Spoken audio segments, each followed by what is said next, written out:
Malioboro adalah wajah Jogja. Kunjungan ke Jogja akan kurang bermakna jika kaki tidak dilangkahkan ke jalan ini.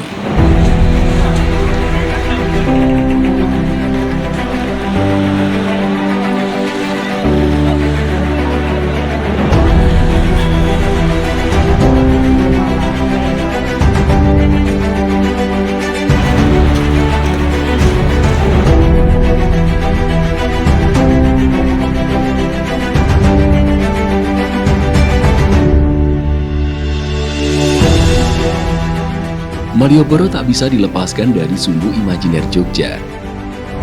Suatu garis lurus tak kasat mata yang menghubungkan titik-titik sakral. Dari Gunung Merapi, Tugu Jogja, kemudian Keraton Jogja, hingga Panggung Krapyak, dan diakhiri oleh Laut Selatan.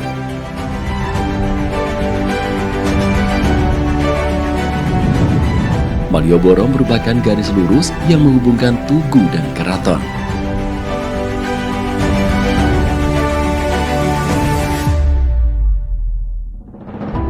Membentang sepanjang 2,5 km, Malioboro menjadi area wisata yang sangat kuat. Wisatawan bisa menikmati aura Jawa tradisional di sana, namun juga dapat mencecap spirit Tionghoa dan juga pengaruh arsitektur Indis di beberapa titik di Malioboro. Malioboro ini kan bagian dari kawasan cagar budaya Keraton dan juga merupakan salah satu bagian dari sumbu filosofi yang tentu saja ini semakin memperkuat nilai-nilai budaya yang ada di Malioboro itu sendiri. Geliat seni dan pariwisata Malioboro memberikan kontribusi ekonomis yang besar bagi daerah istimewa Yogyakarta. Pedagang kaki lima atau PKL yang menjual berbagai produk khas Jogja juga merupakan kekuatan yang memutar roda pariwisata di DIY.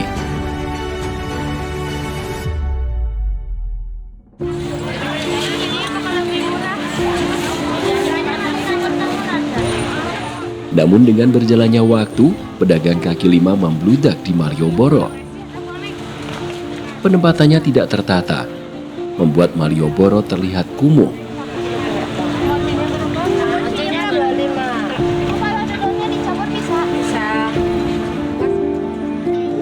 Untuk mengembalikan ruang publik berjalan kaki, nanti bulan Juni tim dari UNESCO itu akan datang melakukan verifikasi.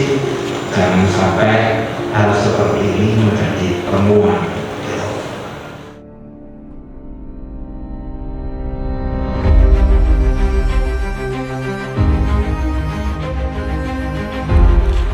Pemerintah daerah DIY bertekad mewujudkan visi Malioboro Tansaya Tumoto, Malioboro semakin tertata.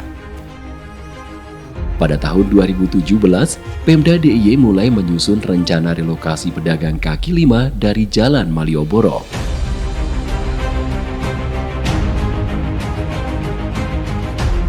Dalam proses selanjutnya, Gedung X Indra di Jalan Jenderal Ahmad Yani nomor 15 Ngupasan dan fasilitas di X Gedung Pariwisata Kota ditentukan untuk menjadi rumah baru bagi PKL Malioboro. Di tahun 2021 hingga 2022, rencana ini memasuki tahap pelaksanaan. Di bawah koordinasi Pemda DIY, 5 institusi bergerak.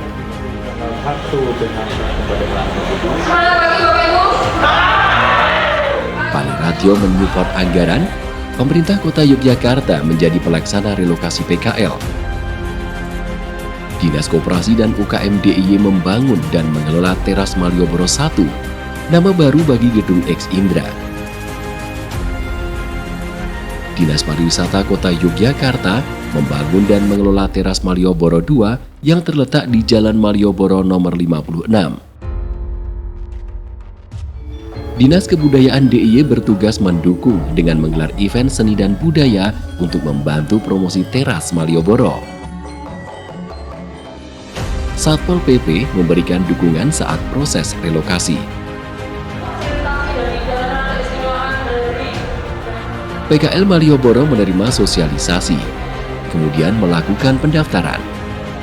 Setelah itu, Pengundian dilakukan untuk mendapatkan letak lapak di lokasi baru mereka. Dalam penataan kawasan ini ada sebuah konsekuensi untuk kita satukan di dalam sebuah area yang sudah disiapkan oleh Pemda DIY. Bagaimana dan apa kaitannya ketugasan dari Dinas Koperasi? Pastinya mereka tidak hanya sekedar dipindah, tapi mereka itu juga saat dipindah tetap bisa beraktivitas. Saat beraktivitas pasti tidak lepas bagaimana mereka untuk bisa berinteraksi dengan pasar. Pasti ini juga harus ada pendampingan. Sebuah ketugasan dari Dinas Koperasi untuk mengangkat mereka ini untuk lebih kalau istilahnya naik kelas lah gitu. Bagaimana mengelola terhadap usahanya itu biar nanti tertata gitu.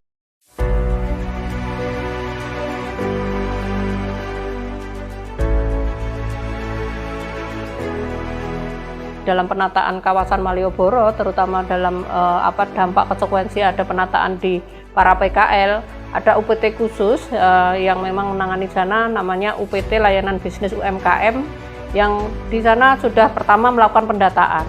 Data ini siapa mereka, jualannya apa, kita akan tahu sebetulnya mereka ini sejauh mana dari sisi usahanya apa. Sekarang jualannya kan direlokasi ya, pasti ini kan juga harus kita ketahui jualannya ini selama ini konsumennya bagaimana, apakah ada pengurangan atau justru akan nambah gitu. Maka pertama pendataan. Setelah pendataan kita juga melakukan membangun jejaring dengan beberapa mitra, karena ini nggak mungkin sendiri. Pemerintah daerah nggak mungkin bisa sendiri di dalam melakukan pendampingan atau pembinaan untuk mereka juga harus naik kelas.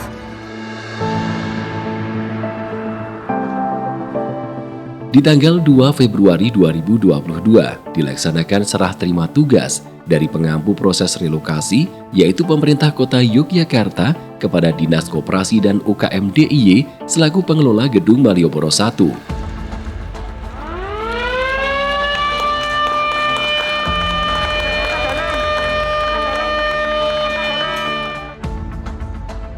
Dari tanggal 1 Februari hingga tanggal 7 Februari, 1.800 pedagang kaki lima mulai menempati lokasi barunya.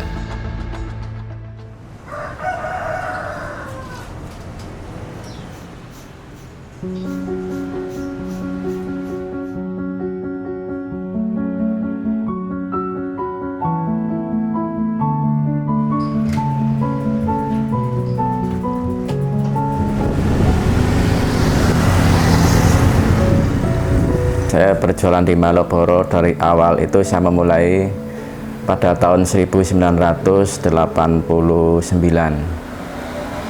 Dan sukanya pada saat kami berjualan di Malioboro pada saat liburan banyak pengunjung, dan akhirnya kami juga dapat menghasilkan uang yang bisa kami manfaatkan atau gunakan untuk kebutuhan sehari-hari, termasuk juga untuk membayar kuliah saya bisa sampai selesai karena saya berjualan di Malioboro.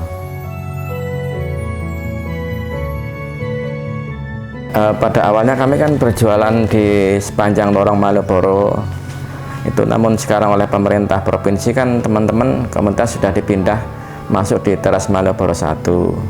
Nah, setelah kami masuk di sana, kami kan punya legalitas, dikasih tempat yang permanen, legalitas dari pemerintah provinsi. Dan teman-teman komunitas yang sekarang menempati tempat yang baru teras Malioboro itu sangat senang, dan fasilitasnya juga sangat memadai dan sangat baik. Jadi teman-teman sangat senang dengan kondisi yang pada saat ini.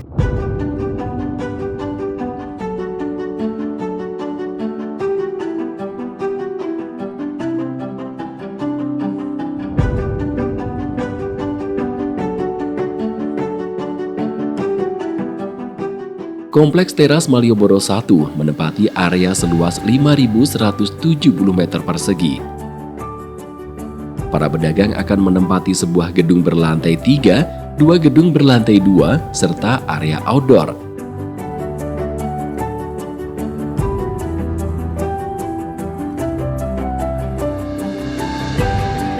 Area gedung A, gedung berlantai 3, akan menjadi tempat bagi penjual produk kering seperti pakaian, sepatu, aksesoris, serta oleh-oleh.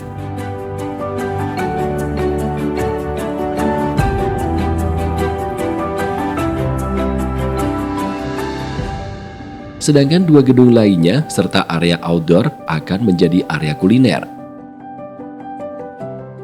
Para pedagang akan menempati lapak yang lebih baik, dirancang dengan gaya modern dan tentu saja ditata dengan rapi.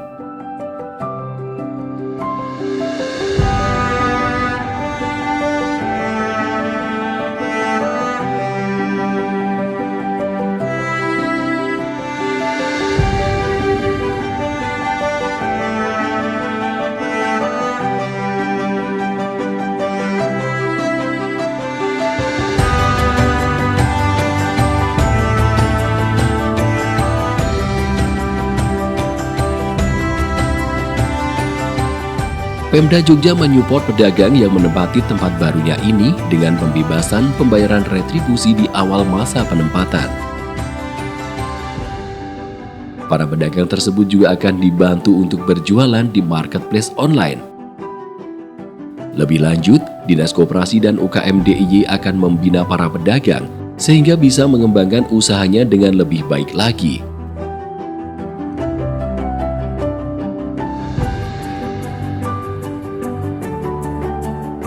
Pembinaan ini akan dijalankan dengan memanfaatkan Sibakul Jogja, platform pembinaan UKM sekaligus medium penjualan online yang dikelola oleh Dinas Koperasi dan UKM DIY.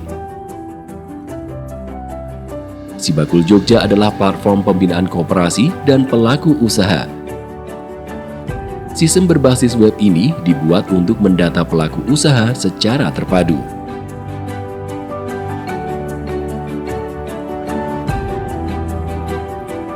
Untuk Teras Malioboro 1 sekarang sudah banyak dikunjungi oleh wisatawan dan teman-teman sudah bisa 75% sekarang sudah pulih secara ekonomi berangsur-angsur. Mudah-mudahan dalam waktu dekat nanti bisa pulih 100% seperti pada saat kami berjualan di Malioboro.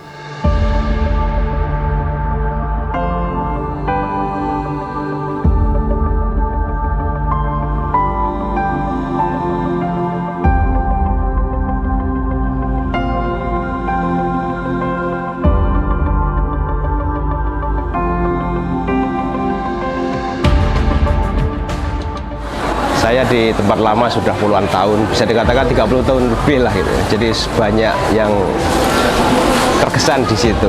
Tentunya tidak mudah untuk melupakannya. Tapi biarlah itu menjadi satu kenangan. Pada saat saya sudah masuk di sini, kita punya harapan baru, seolah-olah seperti itu. Melihat fasilitas yang disediakan oleh pemerintah cukup memadai, bagus gitu ya. Nah, kita punya harapan supaya tetap pemerintah juga punya strategi baru untuk memasarkan tempat ini menjadi lebih baik, menjadi ikon baru di Malioboro, menjadi yang lebih baik di kawasan Malioboro ke depannya seperti itu.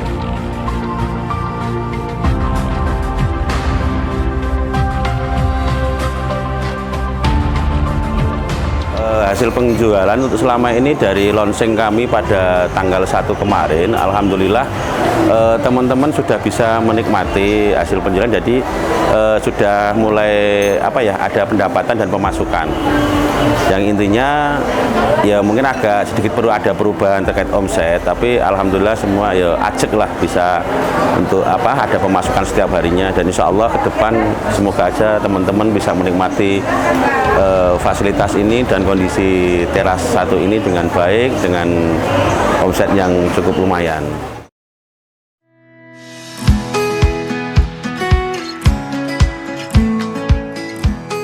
Relokasi PKL merefresh Jalan Malioboro. Bagi para pengunjung, kini menjelajahi Jalan Malioboro dan sekitarnya merupakan pengalaman baru.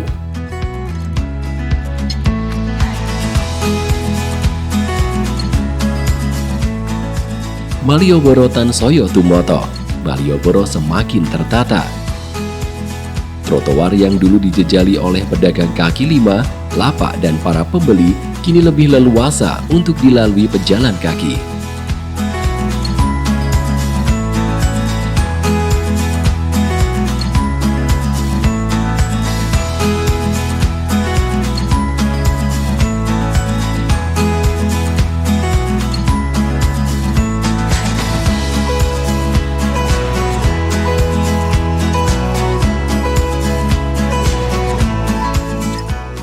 Kalau dilihat sekarang sih Malioboro jadi lebih rapi ya. Sebelumnya kan banyak PKL yang di sini, terus jalanan tuh jadi macet. Selama dipindah ke mana tadi teras Malioboro tuh PKL-PKL-nya jadi lebih rapi, terus kawasannya lebih tertata. Jadi buat pariwisatawan yang datang tuh juga lebih enak dilihatnya. Dilihat dari sekarang yang telah terbangunnya teras Malioboro 1 dan 2, keadaannya jadi bersih, rapi, tertata. Saya kira itu baik. Soalnya terus terang kita sekarang kalau lewat terus kelihatan lebih bersih, lihat toko juga kesannya bagus. Apa yang dijual di toko kan kelihatan. Kalau dulu kan nggak kelihatan.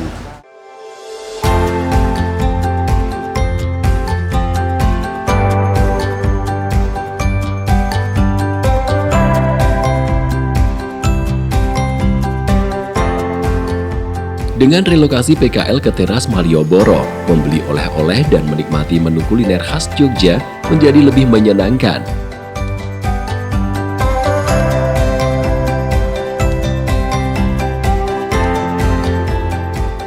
Lapak-lapak tertata rapi dan lebih higienis. Pembagian jenis produk yang dijual berdasarkan area juga membantu pengunjung untuk mencari produk yang ingin dibeli.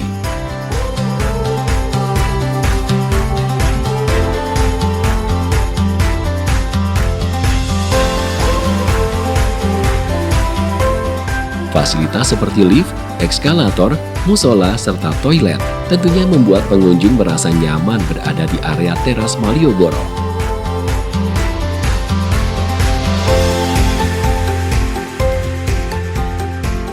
Ada titik-titik ikonik di teras Malioboro yang instagramable. Para wisatawan tidak akan melewatkan kesempatan untuk berfoto di sana dan mengabarkannya ke media sosial.